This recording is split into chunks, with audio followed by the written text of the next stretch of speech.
Here we go. So this was a topic I really just couldn't resist.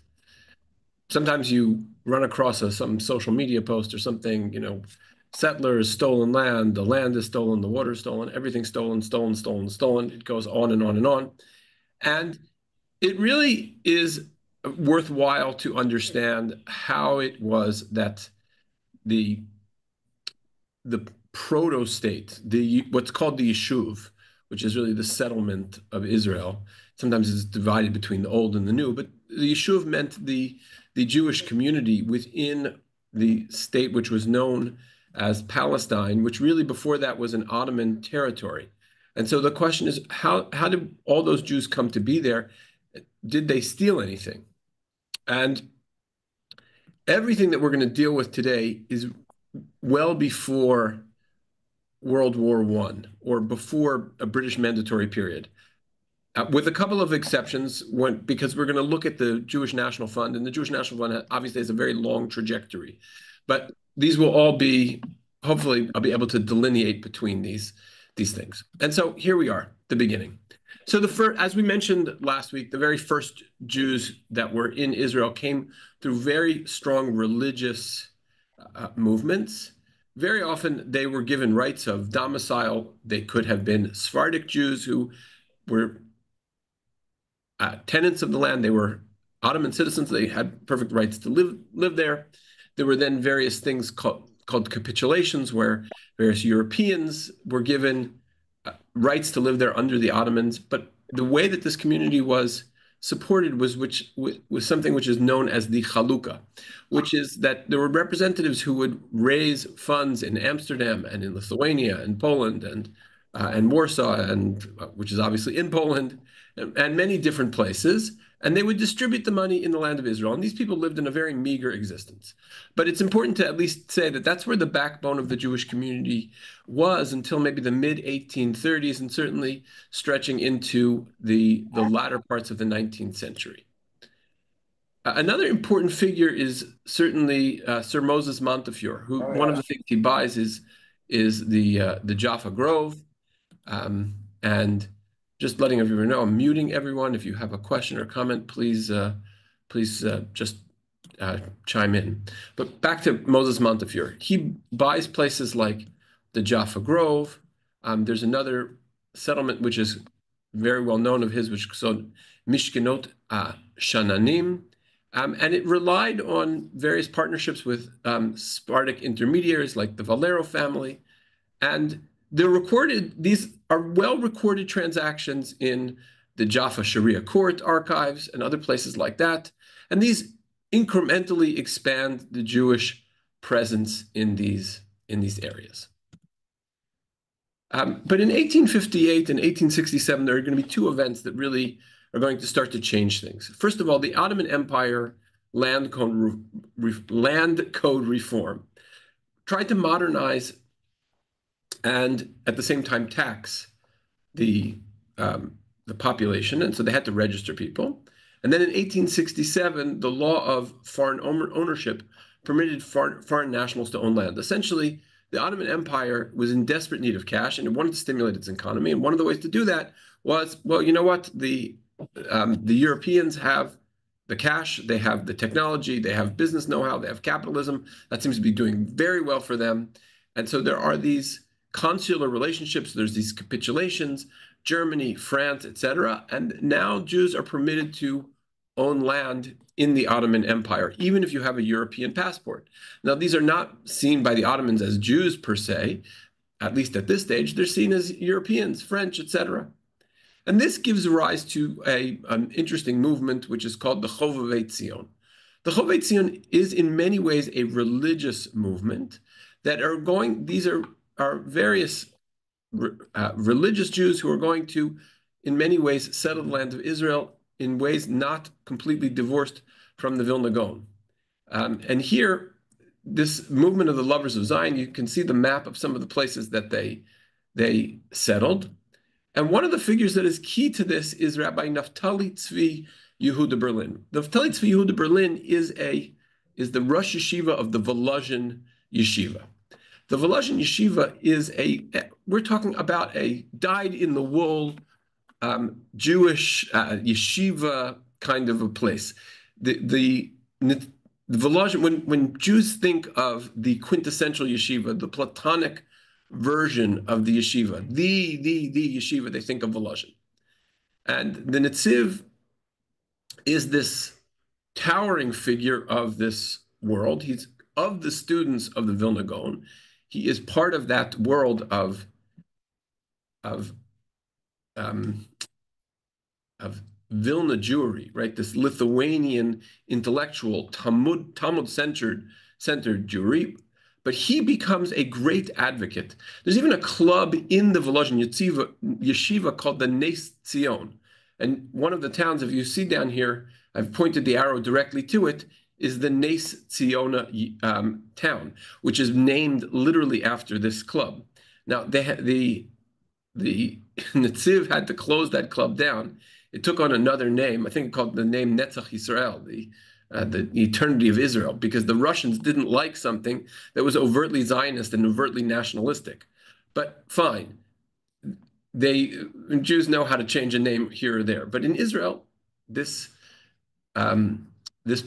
settlement, this new town is known as Nes Tziona, after the club in the Volozhin Yeshiva. And the Netziv is even, it says a Gabbai Yoetz, right? Like, so just so you know, the Gabbai in the shul who gives out the aliyahs, that really means the collector. He's the one who's supposed to collect the tzedakah payments. So here, the Rosh Yeshiva is the Gabbai Yoetz. He is the fundraising advisor. It's probably an honorary title, but what it says to you is, wow, the greatest religious mind of our generation is standing behind this effort to send people practically to the land of Israel to settle these places. And they are using funds, of course, from other Jews from around. One of the great funders was Edmund de Rothschild. So Edmund de Rothschild, just if you're tracking the Rothschild name and who he was, as far as I can tell, he is the grandson of Jacob Mayer Rothschild. So Jacob Mayer Rothschild is himself one of the original Rothschild is Mayer Anshel Rothschild. So this means he's the great grandson of Mayer Anshel Rothschild. But by this point, the Rothschilds are quite well established, and Edmund de Rothschild is a quiet funder of many Zionist activities. But Rothschild's real intention, and we're just going to take a slight diversion on that, is he needs to save the Jews. 1881 is a very dark time for Jews because you have the assassination of the Russian Tsar, and then the May laws that come in the wake of that, and many pogroms that come in the wake of that, even though the Jews are not really responsible for the assassination of the Tsar. Nevertheless, it awakens terrible anti-Semitism and pogroms. And Rothschild wants to save the Jews. And so what he does is he is involved in this Jewish project to found these towns, but he doesn't really, he's almost agnostic as to where it is. This is a picture of the 1930s of Jewish settlers in, I hope I'm pronouncing this right, Mosesville, which is in Argentina. And this was one of the projects that they were doing, is they were trying to create farming settlements where Jews could be self-reliant in places like Argentina. I'm not an expert by any stretch of the imagination in Argentinian Jewish history, but there are a lot of members of our congregation who do come from Argentina, and I'm curious if any of them have roots in some of these Rothschild settlements. The reason I put this on here is because I want you to know that Rothschild, his goal here is to save Jewish lives and create new Jewish places to live. He's not quite as pure a Zionist as all that. He certainly is a Zionist. But here are the organizations, just a little bit of the alphabet soup. So the Jewish Colonization Association, which is the same group that was running things in Argentina. So it's been founded in 1891 by Baron Maurice de Hirsch. And it's trying to facilitate Jewish agricultural settlements in various parts of the world, like we saw Argentina. And in 1899, Rothschild sort of joins up with them as well.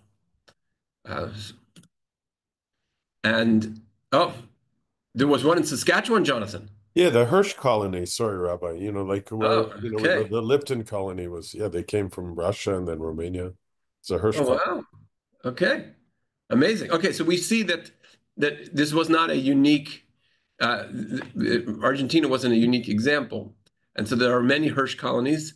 So Hirsch and Rothschild both are sort of engaged in this role of buying land. This is an extremely important point here, and we're going to make it over. You're going to be sick of this point by the time we get to the end of this conversation.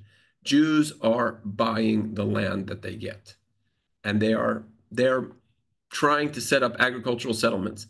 And Rothschild, basically, most of the people are starting to put up grapevines, and they're starting to try and grow oranges. And these are the first agricultural initiatives of these groups.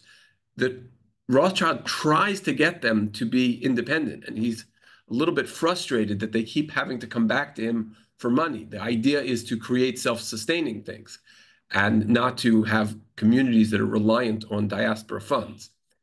I would imagine he would be quite impressed by those four Israelis who had a multi-billion dollar exit, selling their technology to Google. Um, but I digress. The point is, these were movements to purchase land in Israel legally. There was no one suggests at any point that these purchases were not legal. Maybe they were not advantageous to certain groups, but that happens all the time in the world. That is the way in which Canada works, right? There was once upon a time, anybody could buy a house in Vancouver, and then in 1986, everything changed, and then you couldn't afford it. All right, we're very familiar with these kinds of things. Just another interesting movement was the Bilu movement, was Russian Jews. And were a group of Jews who tried to settle on they had met with some frustration. I put them on the list because, first of all, they have a great name, Beit Yisrael Lechu V'Nelcha, House of Israel, let's go to Israel. Very sort of, let's go there and figure it out. And it didn't work out so well to do so without planning. And maybe they're a good counterexample because you have to go with funding and you have to go with a plan. And most of these Jews ended up coming back.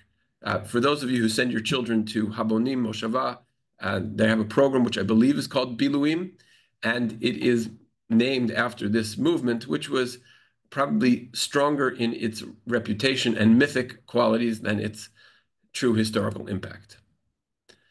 Now, this is just a list of many of the cities that Rothschild supported. Rishon LeZion, Zichron Yaakov, Rosh Pinah, Petach Tikva, Ekron, Metula, Chadera, Rehovot. Nes Ziona was the one from the Chovevei Tzion that we talked about, that's based on that club in the Volozhin Yeshiva. Now, here's where things are going to start to get a little bit dicey. The Ottomans rule the land of Israel, what people will call by different names, what will become the British Mandatory Palestine, what we call Eretz Yisrael. That was an area that they ruled. And what's happening now is, as we're moving further and further towards the turn of the century, the local Arabs are getting very wary of Zionist ambitions, and the Ottomans are trying to figure out ways in which they can restrict Jewish purchase of land. So in 1892, the Sultan Abdul Hamid II makes a decree to require imperial approval for land purchases. But the Ottomans have a very inefficient system, and so they're really not good at enforcing these things. And of course, you can pay off local officials, and there are various other sort of consular workarounds.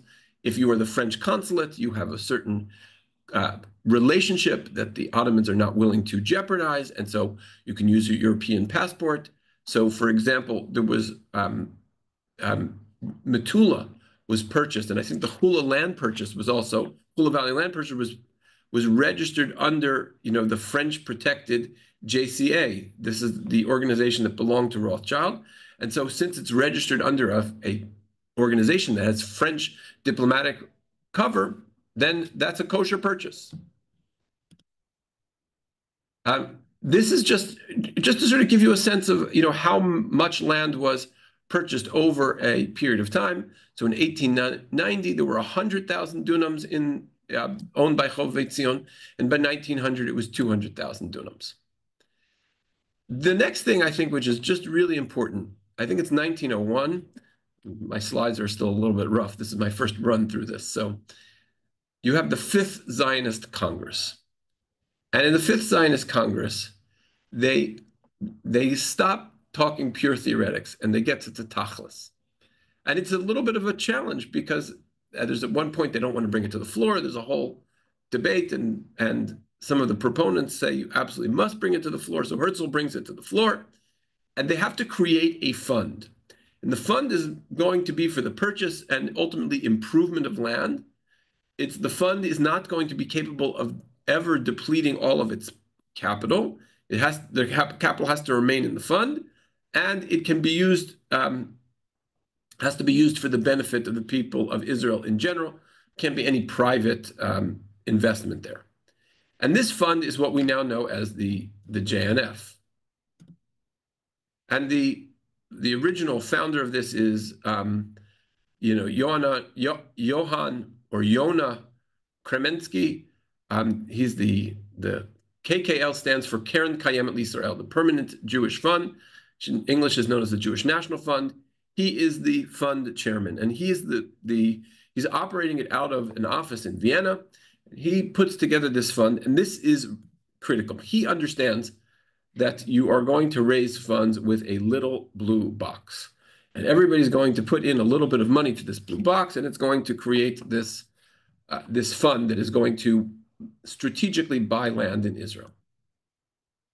And this just is a sense of how much land was purchased between 1914 and 1948. This comes from the Jewish National Fund Land Purchases Methods and Priorities, which is an academic paper, but it tells you how many thousands of dunams were held, and what percentage of the total held by Jews was owned by the JNF. And you can see that by the time you get to the founding of the State of Israel, they own almost half of the land that is to become the future State of Israel. So obviously it's a very important initiative, almost beyond compare in terms of how much land is there. And you know how we'll see in a little while how you know how effective something is when your enemies start complaining about it. But I want to drill down a little bit on how these land purchases happen. One of the things one of the trends which is most important to understand is, as we said earlier, in the mid-19th century, the Ottomans registered the land and started to tax the land. And there were many itinerant farmers who did not want to register and did not want to pay taxes. And so you don't register, you don't pay taxes, you don't own. That's just simply how that is. But there were others who understood the value of land, and very often they were wealthy, and very often they were absentee. So the single largest purchase of land was the Sursak land purchase. Took place, I think, in 1921, or over a long period of time between 1901 and 1925, and it represents 58% of the land purchased from absentee landlords, and 20% of all the land purchased by Jews. And you can see in the red area, that's the Jezreel Valley. And it is true that there were 20 to 25 villages that were depopulated in this purchase. And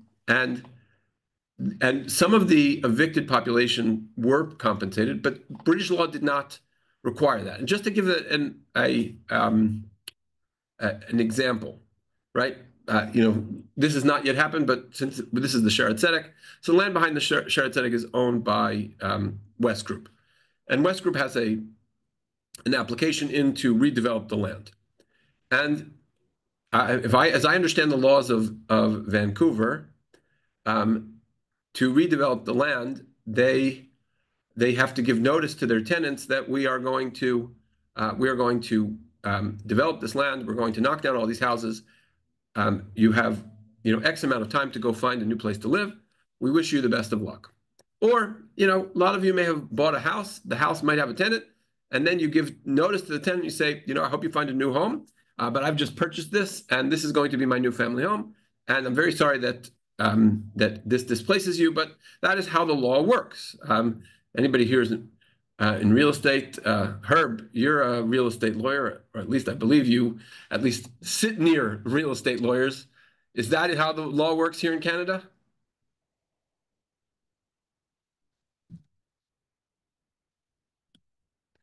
Okay. Or any other lawyer on the line, feel free to speak up or tell me I'm wrong. But I'm pretty sure that's how the law works. So you buy a house, the current tenant has to move out. That's just how that is. So this was an example of such a thing. Now, one of the things to appreciate is the strategy that the JNF took. You can see that a lot of the land was designated as uncultivatable. And the Jezreel Valley actually had a lot of such land. You'll see right in red on this map is Jewish JNF, and you see a lot of it over here in the region near the Kinneret. This is going to be the sort of the Jezreel Valley, and there's also a large percentage of it up here in the north. That's the Hula Valley. We'll talk a little bit about each of those areas. And then there's a lot over here in the sort of Tel Aviv Jaffa area, which we will also talk about just a little bit. Okay. Also on the west side of the valley, where there are a bunch of kibbutzim and the old abandoned village. They call them abandoned villages. Well, hold on. Just on this map, is there something I didn't refer to on this map? No, on the right now, side, right in the Haifa area. Okay, but that's sometimes referred to as still part of the Jezreel Valley. Okay, I know that area.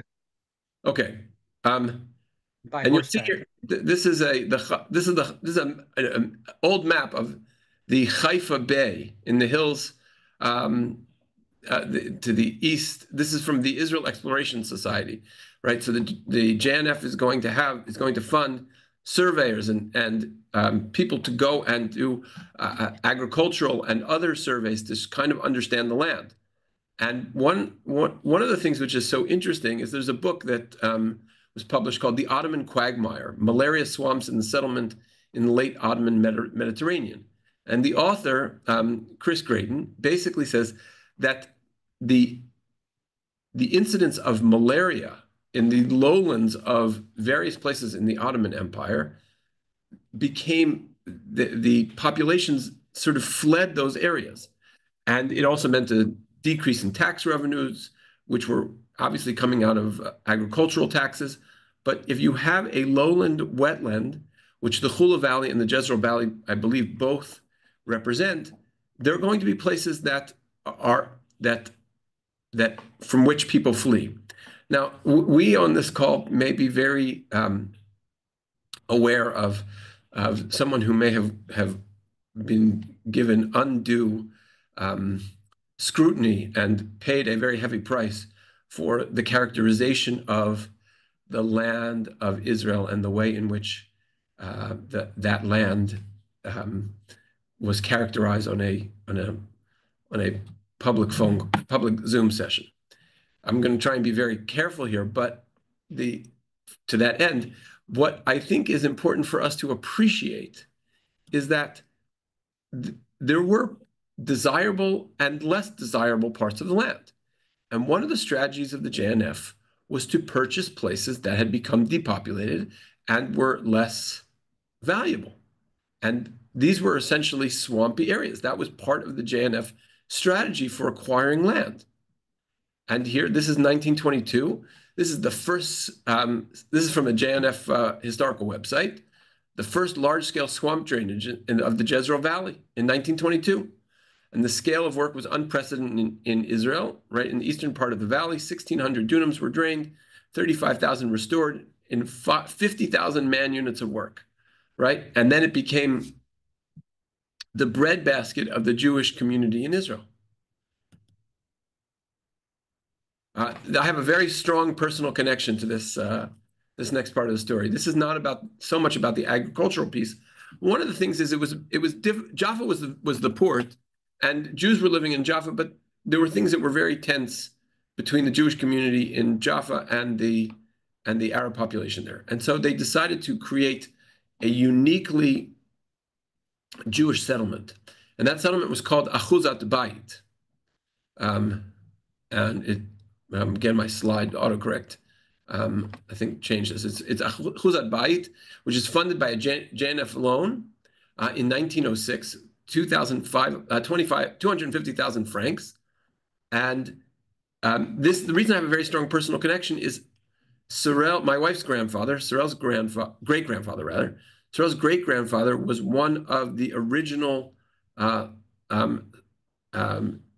settlers. He was one of the original group. It's probably somewhere in this picture on the top right of people who settled Tel Aviv. Now you look at what Achuzat Bayit becomes Tel Aviv, and this group of people standing on this land that looks completely nondescript, looks like sand dunes, right? It seems as barren could be. This is where you can, if you sold your penthouse on the Burrard Inlet, you still might not be able to afford an apartment in where this is now, right? So this is the heart of Tel Aviv. This is Rehov Rothschild in Tel Aviv, and so this is one of the things. It gives you a sense. Seeing the pictures gives you a sense in 1906 what's really being bought. No one is. It does not appear that anyone's farming here. It does not appear that there is another village here that is being displaced. This great metropolis of Tel Aviv is built on something that is otherwise undeveloped. And so Jews come in and they develop it. And this quote, this is from Arthur Rupin, who's a sociologist, and he's one of the founders of Tel Aviv, but he was also reporting this in his memoirs. He says in the 1920s, the JNF never had enough money to purchase all it wanted. Okay, big shock, right? A Jewish organization is not as well funded as it wanted. But the next part of it is so important, or to pursue all the offers tendered to it by potential buyers. Meaning, there are people who are out there who want to sell their land, and there's just not enough money to buy it. But this is a free market exchange. And I saw one article which said that the increase in land prices because of the JNF and general Jewish interest between the original prices in the late 19th century and 1940s was a 5,000% increase in the value of the land. I did not check the statistics, and maybe it's off, but it doesn't surprise me, right? That you have land which people almost can't give away in a swamp, and then you create this market, and the prices are just astronomical. This is the testimony from those who are not our best friends. This is from Rashid Khalidi, and he writes the 100 Years' War Against Palestine, and this is from the story of the Palestinian struggle for statehood. And he wrote, between 1922 and 1947, the annual growth rate of the Jewish sector of the economy was 13.2%, mainly due to immigration and foreign capital. Right, so that's GDP growth. The Arab was 6.5%, so it was about half of that. By 1936, the Jewish sector earned 2.6 times as much as Arabs. The thing that I think is so important for us to appreciate here is, and this is a bit of a take-home lesson for us Jews, is that the success of the land of Israel cannot be decoupled from the little blue boxes and the charity and the Chovei Tzion and the Rothschilds and the Hadassah bazaars and the things that were all done here to be able to economically support Israel. Those first sort of birthing years of this place, which starts out as an economically depressed part of an economically depressed Ottoman Empire. I think Neil deGrasse Tyson, by the way, has a very interesting astronomy observation. He says that only two there are two countries' borders which are observable from space. One is North Korea, because at nighttime, you can see South Korea is all lit up and North Korea is dark. And during the day, you can see Israel versus Jordan, Egypt, and Syria, and Lebanon. Israel is green, and the other countries are brown.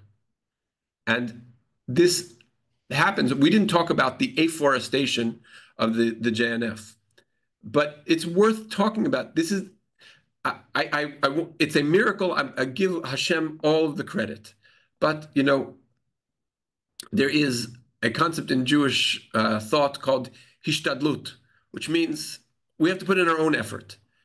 And here, I think that this is just a remarkable, inspiring, and instructive story that we all can appreciate the growth of Israel and the existence of this yeshuv, this existence of this entity, which can then fight a war, which can then establish a state, which can then talk about a Balfour Declaration, which can then talk about all sorts of political things. But in order to get there, in order to be an entity worth talking about, you need to first build villages and farms and have GDP and be able to demonstrate that you can stand on your own 2 feet. And that required a lot of priming of the pump from the diaspora side of things. Not that we deserve too much credit, but certainly it cannot be decoupled. And the idea that we stole the land is certainly not true. How did we come to the land? We bought it. It was there, and it was done legally. Oh, sorry. Okay. Now, so, you know, this is my sort of my summary slide, more or less summarizing what I just said, right? From the little blue box and this is Tel Aviv. And it's a very kind picture of Tel Aviv. You know why? It doesn't show the traffic jams that take place in Tel Aviv all the time. So there's still a couple of miracles we're waiting for in Israel. And one of them is to solve the traffic problem. Although I have to say, you know, my last trip to Israel, I refused to rent a car. I just took the trains, and I loved it. It was so easy, so efficient, and it was really a wonderful way to go. All right, so here's the next, and this is our preview to our next engagement. Okay, so coming next, see, we dealt with how did Jews come to own the land. But now we're dealing with the politics of land, British, Ottoman, Russian empires, and emerging states. That's really what we're going to deal with.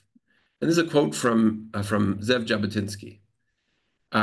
He says, "The matter is not an issue between the Jewish people and the Arab inhabitants of Palestine."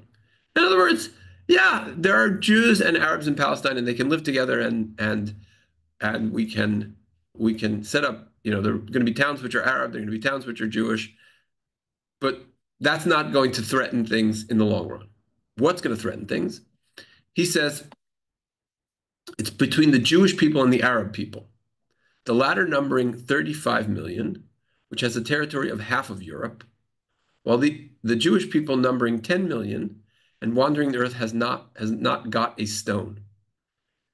And the reason this is a reasonable quote is at the time period that we're talking about, at the end of the 19th, beginning of the 20th century, the world is carved up, at least this part of the world is carved up, and the competitors are the Ottoman Empire, the British Empire, the Russian Empire.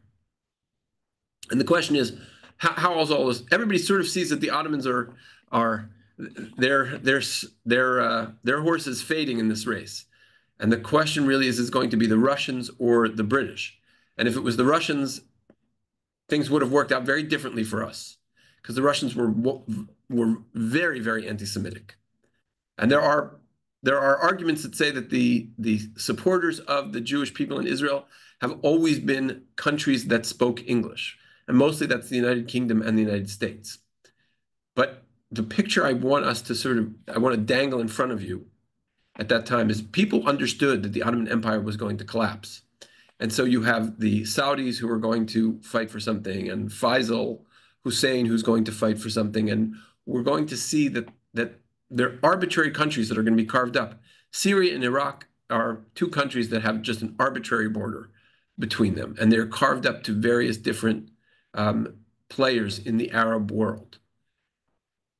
And Israel is also going to be a country which, amongst these other carve-outs from the Ottoman Empire, is going to be another place where before any Jew gets an opportunity to draw a line on a map, there's going to be the French and the British are going to try and draw lines. There's a funny quote about it. It's the Sykes-Picot agreement. It was, I think, described by one person as two people dividing up the skin of a bear before they've caught it. And what we see is the emergence from empires to states. And what Jabotinsky is saying here is, wait a minute, if we're looking at carving up this whole area that is now the fading Ottoman Empire, why should a people who have a historical connection and 10 million people and not a stone be denied a section? Every time you hear a discussion about the number of Arabs in Israel and the number of Jews and how it was unfair, and those maps that were once on Vancouver buses, you're drawing an arbitrary line around the problem.